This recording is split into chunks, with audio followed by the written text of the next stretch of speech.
Alright, hey guys, so today's video is going to be a little bit more different. We're just going to go over some comments from the Vancouver versus Toronto, the first few videos. We basically just want to address some questions and concerns that you guys may have regarding some of our videos. So without further ado, let's get straight into the comments. Alright, so the first comment that everyone is concerned about comes up a lot. Someone says, Toronto has no nature, are you serious? You obviously haven't been around Toronto at all. And then she names like a whole bunch of places. If you've ever been to Vancouver, if you look up, you're pretty much surrounded by mountains, water, like literally anything related to nature, right? But then when you go to Toronto, especially in the downtown area, if you look around, it's mainly just a lot of cities, yeah, it's all urban. Yeah. But and like all the nature from Vancouver is all natural, you know, not many or not much of it is man-made.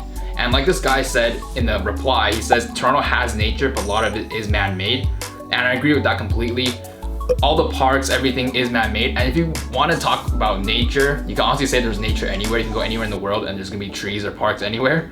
So what we mean by there's no nature is that there's no nature at all, but it's that when you compare the two, it's like there's no nature in Toronto. Especially in downtown Vancouver, if you just compare the two like super literally, if you like just go to the edge, like where the water is, like for Vancouver you can see like at least straight into the ocean, and then you can see mountains and everything else. You can see mountain anywhere from Vancouver. Yeah. You'll see it, like you'll be driving, you'll be walking, you can see it anywhere. Alright, next comment. You wanna get into it? Sure. Alright, so this guy says, buy a car, stop being cheap if you care about time lost traveling. Okay, first things first, we both have a car, but we make these videos to be orientated towards... We both have cars, now we both have a car. Alright, we both have cars, but we make these videos so it's more orientated towards people that are traveling here, people that, you know, are transiting because they're traveling or they're visiting Vancouver or Toronto. So we want to make it in a sense that we, you know, we're using transit too, and we're not just driving everywhere. Yeah, so like you said, we're making these videos so it's easier for you guys to have a really good sense of what it's like to get around in Vancouver. All of you guys may not be able to, like especially if you're a student, we might not feel the need to come to Vancouver and buy a car. So obviously transit or like taxiing is like the next best thing, right? So we're making these videos so you guys have a really good understanding of what transportation is like. It's not like we're complaining about transiting and like how much time we're losing. We both like can drive, we both have cars, so it's mainly just if you're coming to Vancouver and you don't feel the need to buy a car, then we're just kind of explaining what like transiting or taxiing is actually like. Yeah, because we're not making these videos for us, we're making it for you guys, and we're trying to make these videos for people that aren't already living here. So that's basically what we're trying to do. Third comment. Actually, Toronto's population is closer to 3 million, while Vancouver is not even near a million. 650,000 or so. Therefore, Toronto is over 4 times as large, and I only said 2. And to address this, I only said 2, but I said like about 2 or around 2. I don't want to give a specific number just because I don't want to get into specifics and be like, you know, it's 625,000, 280 whatever, thousand more or 100 more. I just want to give us like an approximate number so people won't take it like, you know, you have a little leverage even below or above. I don't want to like give specifics because then that'll make it easier for people to be like, oh, I'm wrong, you know. And if we address something that's wrong, if we do say something that's wrong, we'll reply to you guys in the comments. We'll acknowledge that. And Brandon has an example for that. Yeah, so there was this comment saying that Stanley Park is bigger than Central Park in New York. I completely didn't know that. I was just in New York a couple of months ago, and then I was like, wow, this place is huge. I guess I thought Central Park was bigger because like you can like walk through more of it. I don't know. But anyways, like yeah, I admit that was my bad. We'll like try and do a lot more research next time if we push out these videos. But yeah, like you said, if you guys are right about something, then we will address it. But we're not gonna get super specific, like to like the decimal number. Or, yeah, like we want you guys to let us know in case we're wrong. If it's like super specific, we don't feel like it's necessary here. That's about you. Somebody help the Vancouver guys with his hands. I don't know why I talk like this. I'm just very expressive. I guess growing up in high school, my French teachers were always like, you should express like we had this thing called Comcours, and then is you memorize an essay, present it in front of classes, and then she was like, you should express more with your hands, because I used to just stand still and talk.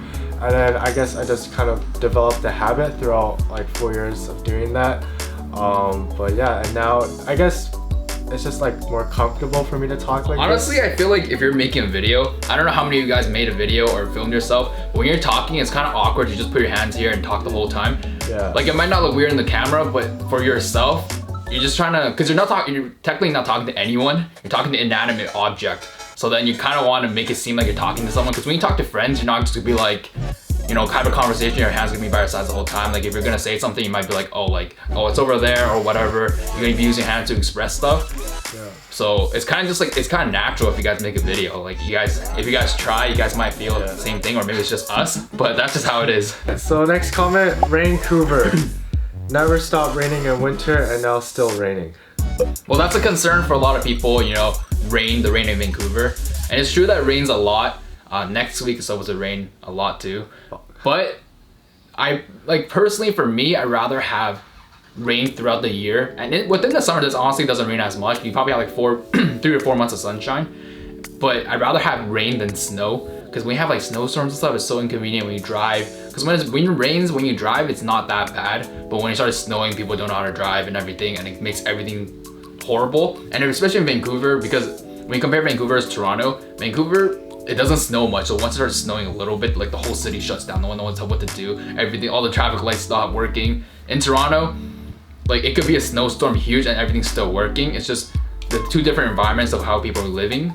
But honestly, I just prefer rain a lot more. This guy says, I make 6 figures plus and can't afford to go out and enjoy my city. We can't even eat. Life is horrible here for us and we make more than 95% of Canadians. Please explain how you can all afford this. So by him saying 6 figures plus, we're just gonna assume he makes 250,000. I know 500,000 is kind of like in the middle of what he's saying, but we want to give like a little bit of leverage. So let's say 250,000. It's already a lot of money if you think about it. That's a whole year. If you pay off your bills, you pay off your necessities, honestly, you can still have a lot of money that you can spend for what you want to buy, what you want to, like what your hobbies. Because for us, like we don't want to offend any of you guys, like especially that guy that commented, but we're just saying like 250 or like 6 figures is enough to live here. Obviously, if you're making just like 6 figures, like 100K, it's gonna be like you can't buy everything you want. But with him saying 6 figures plus, we don't know how to take it. You know, it could be 7 figures, it could be anything. But just for him to say he can't eat, like that's just like he's like over exaggerating it. And we're definitely not making 6 figures right now. We're living, like granted we're living at home, we're not really paying rent or anything, but there's those things we have to pay, but we still have enough money to live our life how we want. And if we save enough money, you can still buy things you want. If it's not like, you know, like a $500,000 car or something. Yeah, like if you make like 250K a year, but you want to live like a millionaire, then obviously you won't be able to have enough funds. I think it was, yeah, it was either Daily Hive or Curiosity Vancouver, one of the two. They made an article and then they broke down, or was it Okay, I'll try to find it and I'll link it below, and I'll make a pop-up on this video. But anyways, I think they broke down everything that you need to properly live in Vancouver, and I said somewhere between 45 to 50K, and that's the bare minimum you need to be able to make a year to live in Vancouver. So if you're making like 6 figures plus, I feel like you can live pretty comfortably. You can definitely eat out pretty much whenever you want. You can, as long as you're not eating like $500. Yeah, that's right. If you want something more expensive, then like save up, which is like pretty like doable. That's pretty normal. That's what people do. So that wraps up this video of reading some of the comments that we found that were funny, that we felt like we should address. Keep commenting, subscribe. Well, thank you to all of you guys that's subscribed already, that are supporting us. You know, we just hit 1,000 subscribers. It's like a huge milestone for us. I know it's not much, but I honestly never thought we would have ever. Yeah, especially in less than a year. Like it's been like what, 5 months, 6 months? Yeah. Because like the first couple months it kind of went by really slow, but you know it picked up, and it's all thanks to you guys. So we're just gonna keep making videos for you guys. Yeah. Next week, you wanna talk about next week? Sure. Yeah, next week we're going to be releasing another travel video for Vancouver. I know that's what a lot of you guys subscribed for, so it's gonna be super cinematic, super detailed. yeah, stay tuned for that. We'll do a lot of research, so it's like all facts, you know, true facts. Yeah. Hopefully you guys don't roast us this time. But yeah, keep leaving comments. We do enjoy reading comments, whether it's hate or it's not. If you guys like this video, I guess we can make a part 2 with. Yeah, there's a lot of other comments we can talk about. There's a lot of other comments.